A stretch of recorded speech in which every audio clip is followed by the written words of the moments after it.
Bonjour à tous, nous allons faire un schéma bilan pour résumer le fonctionnement de l'organisme.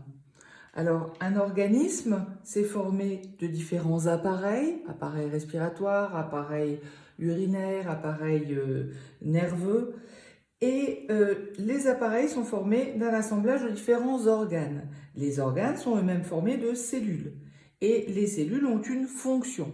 Mais pour assurer leur fonction, elles ont des besoins. Donc nous avons vu qu'une cellule, pour fonctionner, a besoin de former de l'énergie. C'est cette énergie qui lui permettra de fonctionner. Et pour former cette énergie, on a vu qu'elle avait besoin de dioxygène, qu'elle avait besoin également de glucose, et par une réaction chimique à l'intérieur de la cellule, le dioxygène et le glucose formeront l'énergie nécessaire. Par contre, ça formera aussi des déchets. Et comme déchets, on a l'urée qu'il va falloir évacuer et on a également le dioxyde de carbone qu'il va falloir également évacuer. Donc nous allons voir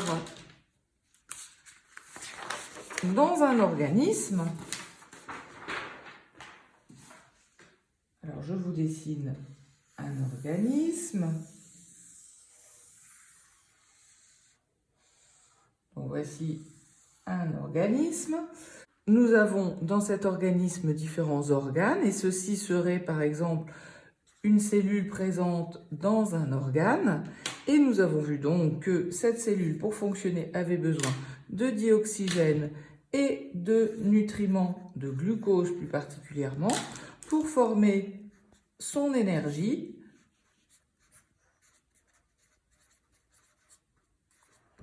Et qu'elle formait également des déchets de l'urée et du dioxyde de carbone.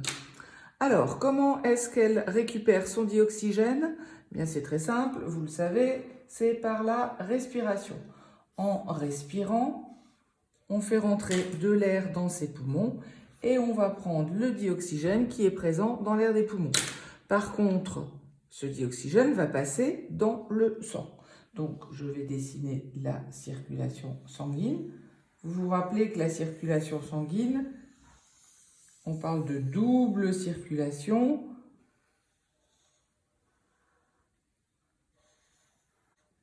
La petite circulation au niveau des poumons et la grande circulation pour le reste du corps.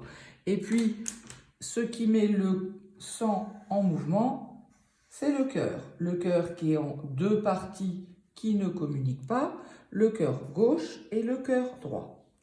Ce dioxygène va donc passer des poumons dans le sang et je vais symboliser le sang bien oxygéné par une couleur rouge et ce dioxygène va être apporté au niveau des organes.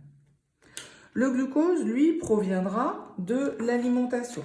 Donc je vais schématiser un appareil digestif, donc l'œsophage, globalement l'estomac, on va faire un gros intestin, voilà. Rentrent dans cet appareil digestif des aliments et qui vont être petit à petit digérés, c'est-à-dire décomposés en nutriments. Et puis ce qui ne sera pas décomposé en nutriments, ressortira et formera les excréments. Les nutriments vont traverser la paroi de l'intestin et vont passer dans le sang. Et le sang va apporter ces nutriments partout dans le corps. Donc ça va suivre toute la circulation et ces nutriments vont arriver au niveau de mes organes. Et par exemple, ici, on va prendre du glucose pour former cette énergie. On a vu tout à l'heure que l'urée était rejetée hors de la cellule, ainsi que le dioxyde de carbone. On va schématiser l'arrivée de dioxyde de carbone dans la circulation sanguine en mettant une coloration bleue pour le sang. Et ce sang riche en dioxyde de carbone va ramener le dioxyde de carbone au niveau des poumons, où le dioxyde de carbone sera expiré lors de la respiration.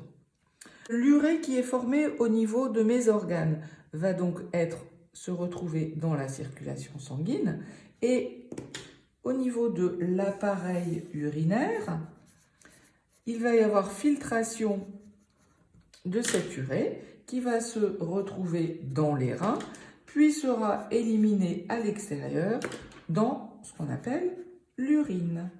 Voilà donc un schéma bilan qui récapitule le fonctionnement de l'organisme avec les différents appareils qui travaillent ensemble pour que chaque cellule de chaque organe puisse former leur énergie, ce qui est indispensable pour leur fonctionnement.